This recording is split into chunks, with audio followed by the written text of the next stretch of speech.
guys! Welcome back to my channel, Pinay sa Paris. Sorry po, matagal akong di nakapag-upload kasi narito ako sa Spain. Laging busy. So ito, papakita ko lang sa inyo napakagandang place. Pero malayo to sa bahay ng amo ko, nilakad ko nga. Sa kabilang side ito, kasi yung amo ko na doon sa kabila, nilakad ko lang. Tapos ayan, papakita ko sa inyo, ang ganda. Kaya lang to side na to, hindi masyado matao. So yan. Wala masyadong tao dito. Parang ano ba, private place. Kasi malayo nga eh. Malayong lakarin.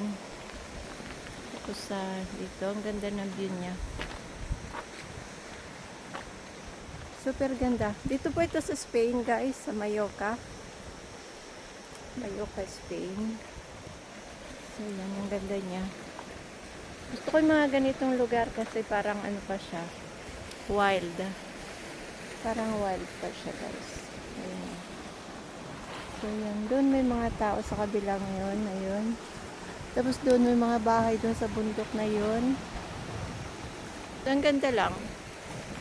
Ang ganda niya guys. At saka tayo naman mahulog. Ayan, doon sa kabila. Bale, ang bahay ng amo ko doon sa kabilang bundok na yan guys, na i-focus natin. Doon sa may mga puting bahay ngayon sa bundok. Doon ang amo ko. Bale, inikot ko yung island. Yung small island. Parang ang sarap mamiwas dito. Oh. Linaw ng tubig. Kaya lang dito guys, pag mamimiwas ka, kailangan mo daw ng permit.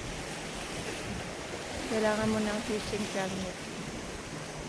Punta tayo doon sa kabilang yan. So this place is really beautiful guys. Ang ganda.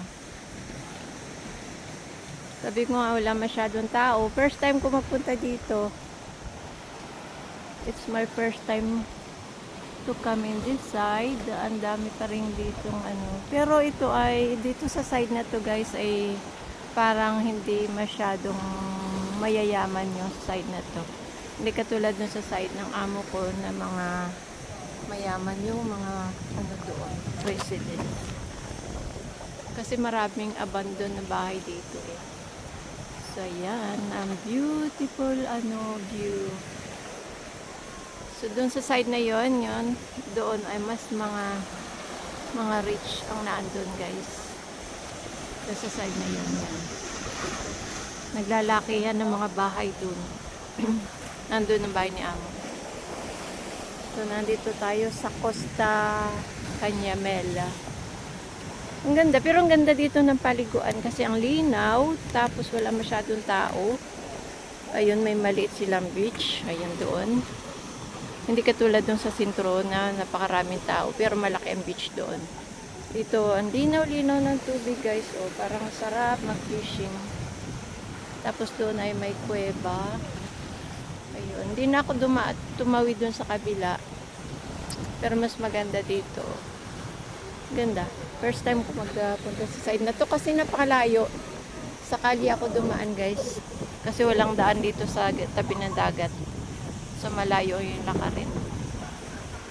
So yan. Punta tayo doon sa kabilang yun. Pero ang ganda dito sa sa kinalalagyan ko eh. Ayan siya. May mga kuweba-kuweba siya. Ang ganda. Mamaya magdi-drinks tayo doon sa taas. So, ayan. Dito yung daanan. Dito ako dumaan. Tapos dito, meron din ditong ang cute ng mga halaman na to guys. Oh, ayan. Oh. Ay, ang ganda ng bulaklak niya. Ayan. Tapos, oh, yan. Ang ganda. Ang ganda ng bulaklak. Oh. Parang sarap pumitas. Para ilalagay sa paso. O hindi bawal. Pipitas ako, iuwi ko. Kasi ang ganda niya eh. Maliliit lang siya. So dito yung naka-rubber shoes ako guys. Kasi para sigurado na panglakad talaga. Ayan din na nyo dyan. Ayan.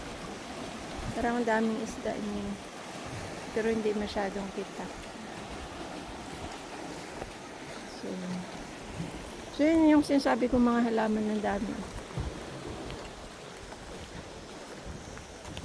So, naraig na naliligo. Yan. Daming halaman nga. Maganda yung bulaklak. So, yun yung bag ko. Binaba ko dyan. So, dyan ako kanina. Sa gitna na yan. So, yan. Napakaganda. Diba, guys? Ganda. Ganda yung side niya. C'est très joli. Magnifique. Magnifique. Ang ganda.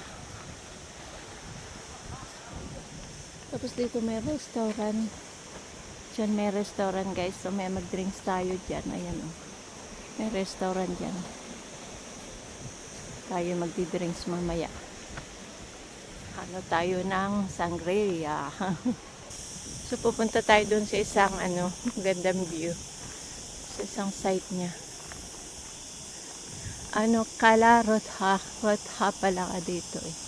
Ayan ang kwan niya eh. Kala Rotha. Rotha. So nandito tayo sa side na to. Canberra.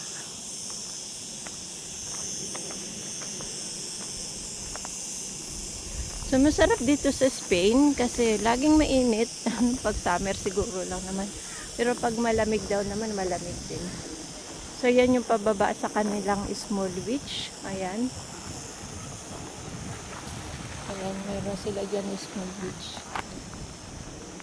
Ayan, dyan. Tapos kanina, nandun ako. Doon ako sa side na yun, guys.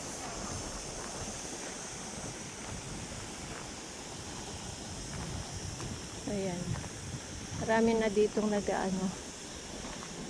nagdadala ng kanilang tent.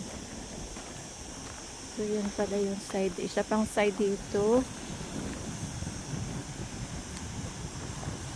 Sayang at hindi kayang lakarin. Kung pwede sanang lakarin, lakarin ko na lang. Kaso hindi pwedeng lakarin. Walang daan. Walang daan papunta dun sa kabilang beach.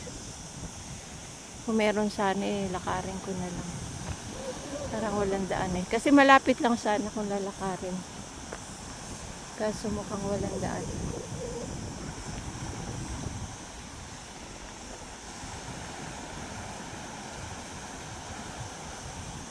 Nandoon. So yan, guys.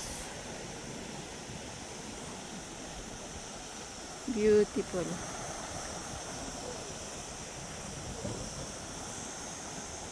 So guys, narito na tayo sa sentro ng Canyamel. Sentro, yung beach ba? Yung sentro ay nasa likod. Maraming bahay dun. So na-realize ko, guys, dito sa side na to, ay talagang mayayaman ang nandyan sa side na yan. Doon sa kabila kasi karamihan dun mga abandoneng bahay.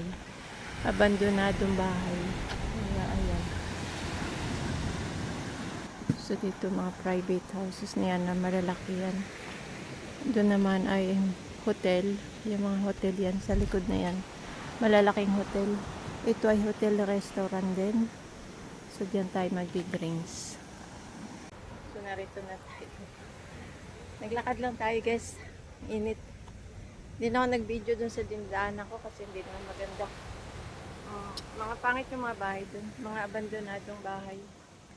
Kaya ngayon na-realize ko na dun sa side ng nasaan yung bahay ni Amo. Ay, naroon yung mga mayayaman.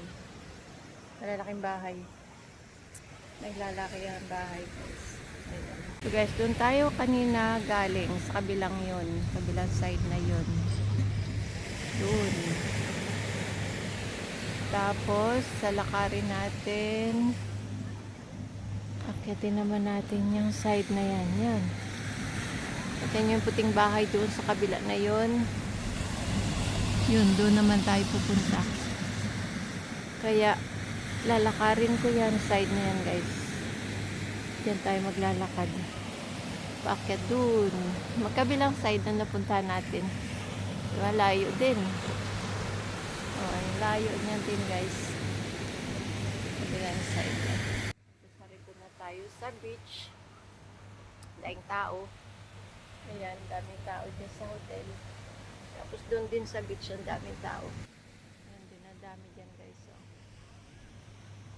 Ang dami tayo dyan. Ang ganda ang ano kasi ngayon ang dagat.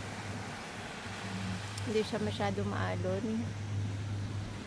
Nakakatuwa o galing ako doon sa kabila yun. Kabilang bundok na yun. Grabe naabot ko. Naabot natin yung kabilang bundok.